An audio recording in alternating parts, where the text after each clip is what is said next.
সূরা মুনাফিকুনের মধ্যে আল্লাহ বলছেন ও আনফিকু মিম্মা রাযাকনাকুম মিন ক্বাবলি আইয়াতিয়া আহাদাকুমুল মাউতু ফায়াকুলু রাব্বি লাউলা আখারতানি ইলা আজালিন করিব ফাআসাদদাকা ওয়া আকুম মিনাস সালিহিন। 18 নম্বর সূরা মুনাফিকুন 28 পারার 14 পৃষ্ঠা 13 নম্বর লাইনের 10 নম্বর আয়াত সূরা মুনাফিকুন। আমার আল্লাহ বলছে বান্দা তোমার যে অর্থ আছে, সম্পদ আছে, টাকা আছে, যেটা তুমি উপার্জন করেছো, তোমার মৃত্যু আসার আগেই তুমি দান করো।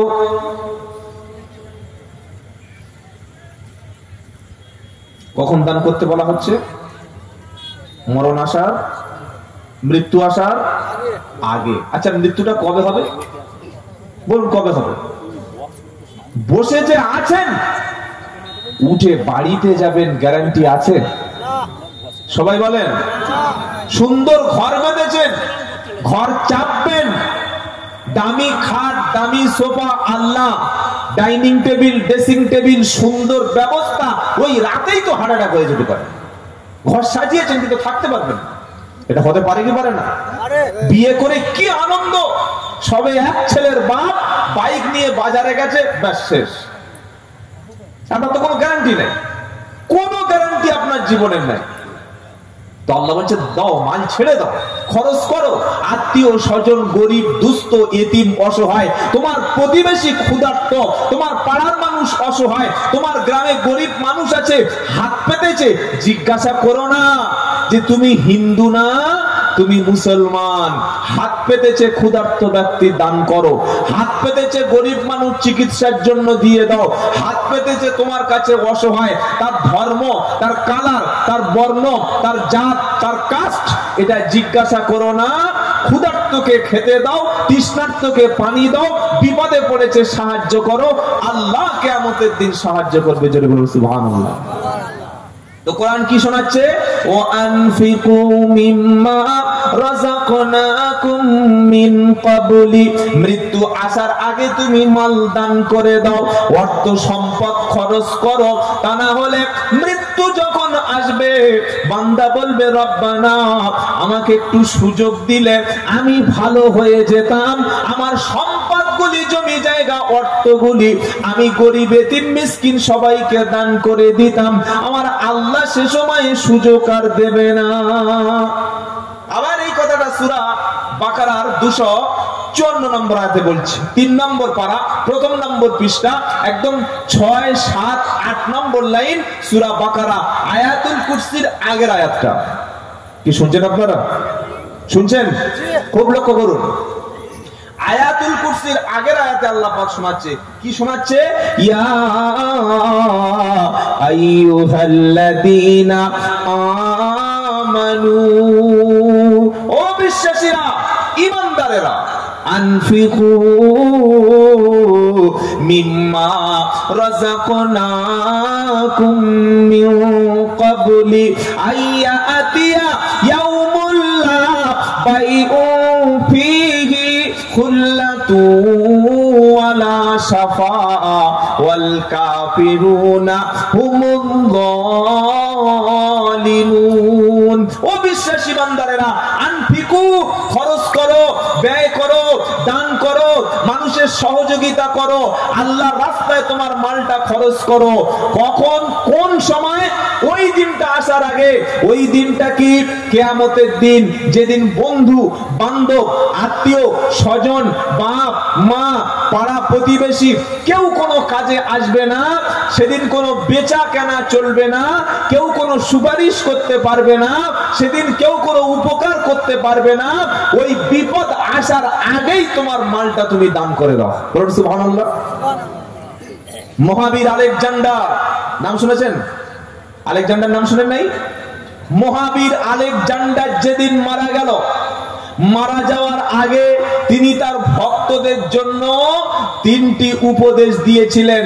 নাম্বার 1, তিনি বললেন, আমি যেদিন মারা যাব, আমার মরণের পরে আমার ছেলে, আমার আত্মীয় যেন কেউ আমার লাশটা বহন না করে। কারা করবে? যারা স্পেশাল বড় বড় ডাক্তার, তারাই বহন করবে। 2 নম্বর হলো, আমার মরণের পরে কফিনের মধ্যে, কাফনের মধ্যে হাতটা বন্ধ করে লাশটা মুড়ে দিয়ে তবে মরদেহ খাটিয়ায় নিয়ে যায়। কিন্তু আমি মহাবীর আলেকজান্ডার বলছি, আমার মরণের পরে আমার হাত দুটো কাফন থেকে বাইরে এইভাবে করে রাখবে। 3 নম্বর হলো, আমাকে যখন আমার ঘর থেকে লাশটা দাহ করার জন্য নিয়ে যাওয়া হবে, যাওয়ার পথে আমার ব্যবহারকৃত সোনা, অর্থ, সম্পদ এগুলি রাস্তায় ছড়িয়ে ছড়িয়ে দিয়ে নিয়ে যাবে। তো মানুষ অবাক হয়ে গেলে, কি বলছে কি? কিন্তু 3টে অবাস্তব কথা বলছে। 1, ডাক্তাররা আমার লাশ নিয়ে যাবে। 2 নম্বর হলো, আমার হাতটা কাফন থেকে বার হয়ে থাকবে। 3 নম্বর হলো, আমার যাওয়ার পথে রাস্তায় স্বর্ণ, বিভিন্ন দামি দামি সামগ্রী, অলংকার গুলো, এগুলো ফেলে ফেলে দিয়ে যাবে। তো তার যারা ভক্ত, যারা, তারা জিজ্ঞাসা করছে, মহাবীর আলেকজান্ডার, আমরা কারণ জিজ্ঞাসা করতে পারি?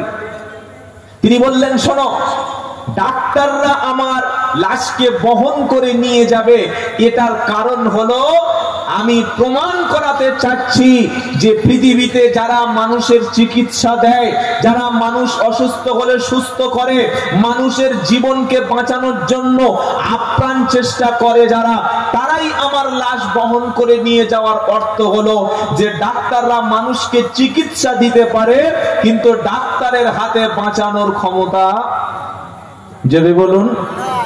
2 নম্বর হলো, আমার হাত দুটো কাফন থেকে বার করে রাখবে, তার কারণ হলো যে সারা জীবন আমি মাল কামিয়েছি, অর্থ সম্পদ উপার্জন করেছি, আর পৃথিবীর সমস্ত মানুষ যেন দেখতে পারে আমি মহাবীর আলেকজান্ডার খালি হাতে চলে গেছি, খালি হাতে চলে গেছি। 3 নম্বর হলো, আমি বলেছি যে আমার লাশের পিছনে পিছনে সোনা, রূপা, হীরা, ডায়মন্ড, দামি দামি অলংকার গুলি ফেলে দিয়ে দিয়ে যাবে। এটার কারণ হলো সারা জীবন অনেক মাল আমি উপার্জন করেছিলাম, কিন্তু একটা কিছুই নিয়ে আমি যেতে পারিনি, একেবারে পুরো সব রেখে আমাকে চলে যেতে হচ্ছে। এটা দেখে যেন মানুষ শিক্ষা গ্রহণ করে। কি গো বাবাজিরা, যত টাকার মালিক হোক, আপনি সারা জীবন অর্থ উপার্জন করলেন, যাওয়ার সময় একটা সাদা কাফন পরে গেলেন, যার দাম হলো 1 থেকে 1,500 টাকা। 10 থেকে 12 মিটার সাদা কাপড়, 60-70 বছর পরিশ্রম করে বিবির কাছে কত ঝগড়া ঝাঁটি, বাইরে মানুষের হারাম উপার্জন করে, মানুষের সম্পদ ফাঁকি দিয়ে, মানুষের হত্যা করে, মানুষের ডাকাতি করে, 2 নম্বরই করে, একটা সাদা কাফনের জন্য এত মারপিট আপনি করে গেলেন। তাই আল্লাহ পাক শুনিয়ে দিচ্ছে কোরআনে, হাত্তা ইদা জা আহাদাকুমুল মাউতু ক্বালা রাব্বিরজিউন। বান্দা মরণের সময় বলবে, রব্বানা, সারাটি জীবন আপনি আমাকে সুযোগ দিয়েছিলেন, রব্বানা আমাকে আরেকবার সুযোগ দিন, দুনিয়াতে যত ভালো ভালো কাজ রেখে এসেছি সব কাজগুলো করব। আল্লাহ পাক বান্দাকে শোনাবে, কাল্লা, কখনো না, ইন্নাহা কালিমাতুন হুয়া কাইলুহা, এটা তো শুধু তোমার মুখের কথা, তুমি আমার হাত থেকে বাঁচার জন্য তুমি আপ্রাণ চেষ্টা করছো, তুমি চাইছো যেন আমার হাত থেকে বেঁচে যাও, এজন্য তুমি আমার কাছে আরেকবার সময় চাইছো। বান্দা, আমি আল্লাহ যদি তোমার সময় দিই, তুমি যে মানুষ সারা জীবন ধোঁকার মধ্যে ছিলে, ফিরে গেলেও তুমি ভালো কাজও কখনো করবে না, কারণ দুনিয়াটা হলো একটা ধোঁকা। দুনিয়াটা একটা কি? আর ধোঁকার মধ্যে যারা পড়ে গেছে তাদের শেষ।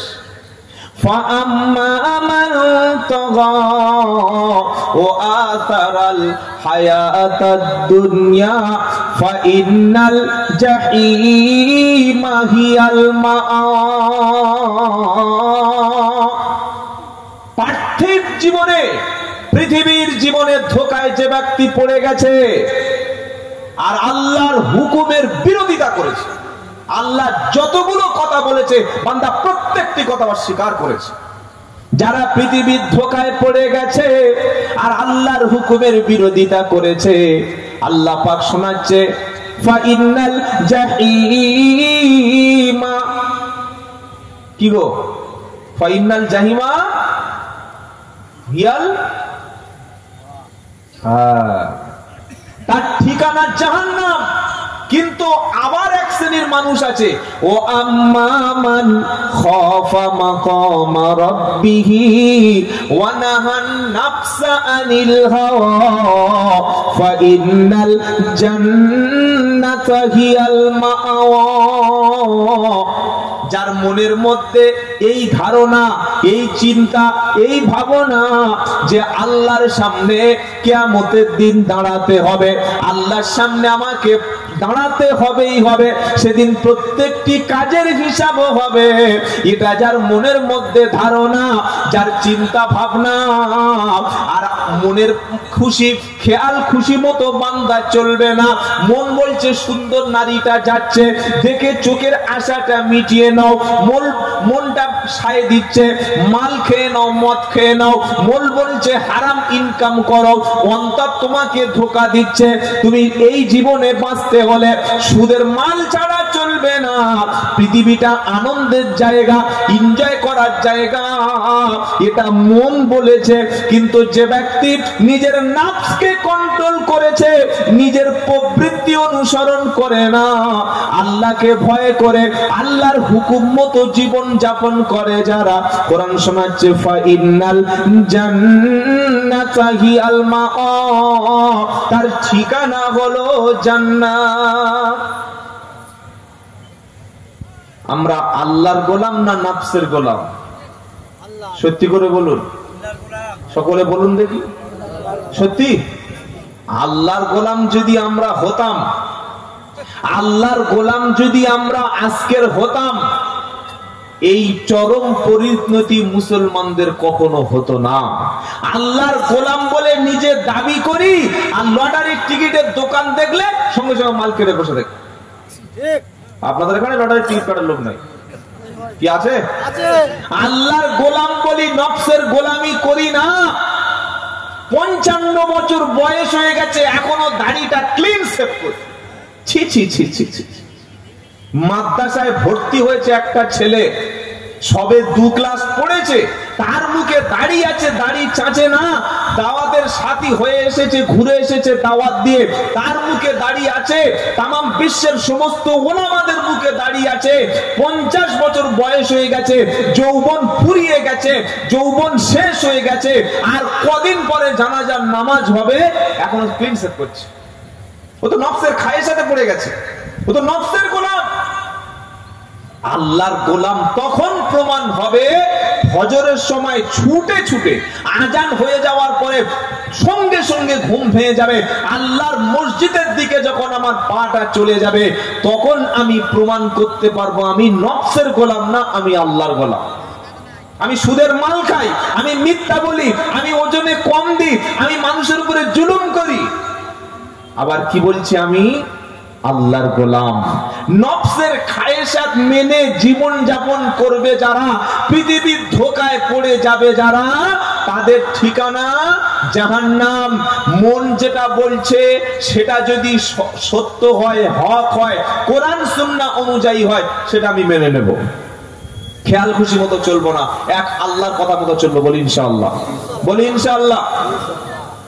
আল্লাহ বান্দাকে বলবে কাল্লা ইন্নাহা কালিমাতুন হুয়া কাইলুহা, বান্দা তুমি তো তোমার মুখের কথা বলছো যে আমাকে দুনিয়াতে ফেরত দাও, ভালো ভালো কাজ করব। আল্লাহ বলবে দুনিয়াতে ফেরত দেওয়া হবে না, তোমার মরণ হয়ে যাওয়ার পরে ওয়া মিন ওয়ারাইহিম বারযাখুন ইলা ইয়াউমি ইবআসুন। আলমে বারযাখ পরকালীন জিন্দেগিতে তোমাকে নির্দিষ্ট একটা সময় পর্যন্ত চক্ষুটা যখন বন্ধ হবে সেখান থেকে আলমে বারযাখ পরকালীন জিন্দেগিতে তোমাকে রাখা হবে। সারা জীবন কি করেছো খেলা শুরু হয়ে গেল। পৃথিবীতে থাকার জায়গা না। কত রাজা বাদশা প্রেসিডেন্ট প্রধানমন্ত্রী এমএলএ এমপি দাম্ভিকতা ছিল, পাওয়ার ছিল, ক্ষমতা ছিল। আজকের তাকিয়ে দেখুন ফেরাউন নাই, নমরুদ নাই, সাদ্দাত নাই, করুন নাই, হামান নাই, আবু জাহাল নাই, আবু লাহাব নাই, উতবা, সাইবা, মুগিরা সব শেষ হয়ে গেছে। যারা দাম্ভিকতা করে দুনিয়াতে তামাম পৃথিবীটা পায়ের সঙ্গে নিজেকে বেঁধে রাখতে চেয়েছিল, আজ তাদের কোনো অস্তিত্ব আছে? আল্লাহ বলছেন তোমাকে আলমে বারযাখ পর্যন্ত রাখবো। এরপরে কিয়ামতের দিন ফাইদা নুফিখা ফিস-সূরি ফালা আনসাবা বাইনাহুম ইয়াওমাইদি ওয়ালা ইয়াতাসাআলুন। ইসরাফিল আলাইহিস সালাম বাঁশিতে যেদিন ফু দেবে, সিংহায় যেদিন ফু দেবে, আল্লাহ পাক বলেন প্রত্যেকটি বান্দা যখন কবর থেকে উঠবে আর ওঠার পরে ফালা আনসাবা বাইনাহুম, আত্মীয়তার সম্পর্ক, রক্ত সম্পর্ক সবকিছু ছিন্ন হয়ে যাবে। আপনাদের এলাকায় রাস্তায় একজনকে ধরে 4-5জন খুব মারছে। এই খবরটা শুনে আপনার ভাই, আপনার মা, আপনার স্ত্রী, আপনার বোন, আপনার আত্মীয় স্বজন তারা মজা নেবে নাকি ছুটে যাবে? হ্যাঁ না কিছু বলে না, ছুটে যাবেন তো? এই মারছিস কেন, কি করেছে, ছেড়ে দে, আমরা প্রতিশোধ নেব, বলবে কি বলবে না? কিন্তু বান্দা যেদিন কবর থেকে উঠবে আল্লাহর সামনে, বান্দা যেদিন দাঁড়াবে, কোরআন শোনাচ্ছে ফালা আনসাবা বাইনাহুম, সেদিন রক্ত সম্পর্ক, বংশ সম্পর্ক, ভাইয়ের সঙ্গে ভাই, মায়ের সঙ্গে ছেলে, বোনের সঙ্গে বোন, স্বামীর সাথে স্ত্রী, স্ত্রীর সাথে স্বামী, একে অপরের সঙ্গে সমস্ত সম্পর্ক ছিন্ন হয়ে যাবে। 5জন সবচাইতে নিকট আত্মীয় যারা, আগে তারাই দৌড়ে পালিয়ে যাবে। বলে 5জন কারা? তো কোরআন শোনাচ্ছে ইয়াউমা ইয়াফিরুল মারউ মিন আখিহি ওয়া উম্মিহি ওয়া আবিহি ওয়া সাহিবাতিহি ওয়া বানিহি লিকুল্লি ইমরিইন মিনহুম ইয়াউমা ইদিন শাআনুন ইগনি। কারা কারা পালাবে? আচ্ছা এগুলো গল্প বলছি না, আল্লাহর কথা। বিশ্বাস আছে আপনাদের? বিশ্বাস আছে ইনশাআল্লাহ? কারা কারা পালিয়ে যাবে কোরআন লিস্ট দিয়েছে। প্রথম ইয়াউমা ইয়াফিরুল মারউ মিন আখিহি, সর্বপ্রথম নিজের ভাইকে দেখে দৌড়ে পালিয়ে চলে যাবে। ভাই যখন দৌড়ে চলে গেল, ওয়া উম্মিহি ওয়া আবিহি, মা তখন সন্তানকে ফেলে রেখে চলে যাবে। জন্ম দেওয়া পিতা তখন সন্তানকে রেখে চলে যাবে। ভাই চলে গেল, মা চলে গেল, বোন যখন চলে গেল, বান্দা তখন মনে করবে এবার সাথে থাকবে আমার প্রাণ প্রিয় স্ত্রী। কে থাকবে চলে বলুন? আচ্ছা স্ত্রী আপনাদের ভালোবাসে তো? এখন আর বাসে না, বাসে? আহা, যে স্ত্রীর জন্য নামাজ কাজা করলাম, যে স্ত্রীর জন্য মিথ্যা বললাম, যে স্ত্রীর জন্য মানুষের সাথে দুশ্মনী করলাম, যে স্ত্রীকে সুখে রাখার জন্য সুদের মাল কামালাম, যে স্ত্রীর মুখে আনন্দ দেওয়ার জন্য দুহাতে মাল কামিয়েছি, হালাল হারাম বাঁচি নাই, যে স্ত্রীকে খুশি করার জন্য বিশ্ব নবীর সুন্নাত দাড়িটা পর্যন্ত চেঁচে দিলাম, যে বিবিকে সুখে রাখার জন্য ভাইকে ছেড়ে দিলাম, মাকে ছেড়ে দিলাম, বাপকে ছেড়ে দিলাম, আত্মীয় স্বজন সবাইকে ত্যাগ করে দিলাম। কোরআন শোনাচ্ছে ওই স্ত্রী সেদিন বলবে দুনিয়াতে স্বামী বলতে কেউ নাই, পালিয়ে চলে যাবে। স্বামী সেদিন ডেকে বলবে স্ত্রী আজকের পালিয়ে কোথায় যাচ্ছ? স্ত্রী বলবে সরে যাও, সরে যাও। কে তুমি? চিনি না, চিনি না। এই বিভীষিকাময় কঠিন দিন একেবারে সামনে আসছে, স্ত্রীও চলে গেল। আল্লাহু আকবার। কত ভালোবাসা, কত প্রেম, কত গল্প, কত হাসি, তার সঙ্গে কত সুখের কথা, দুঃখের কথা, কষ্টের কথা, কত রাতের সাথী, কত দিনের সঙ্গী, কত সফরের সাথী। আমি কষ্ট করলে স্ত্রী কেঁদেছে, আমি হাসলে স্ত্রী আনন্দ পেয়েছে, আমি উপার্জন করে তার হাতে দিলে খুশিতে ভরে গেছে, আমি ঘুমালে সে ঘুমিয়েছে, আমার জন্য রান্না করে খাইয়েছে, আমার আপনার বাচ্চাটা স্ত্রী পেটে ধারণ করেছে, সারা জীবন স্বামীর বিছানায় থেকে আনন্দ দিয়েছে। ওই স্ত্রী বলবে আমি তোমার চিনি না। মাল উপার্জন করে বউয়ের হাতে দেওয়ার আগে 10 বার ভাববেন যে যেটা মাল কামিয়ে এনেছি ওটা হালাল না ওটা হারাম। কথা মনে থাকবে ইনশাআল্লাহ। মুসলমানের ছেলে বলছে আলেম মৌলবী ওসব ছেড়ে দে, হালাল আর হারাম খালি এই করে করে এরা মানে মুসলমান সমাজটা ধ্বংস করে দিচ্ছে। হালাল হোক আর হারাম হোক টাকার দরকার, ঠিক তো? এই কথাটা ঠিক কথা তো? হ্যাঁ না বলে না? এই কথাটা ঠিক কথা তো? এটা বলে যারা ফার্স্ট ক্লাস বেঈমান তারা।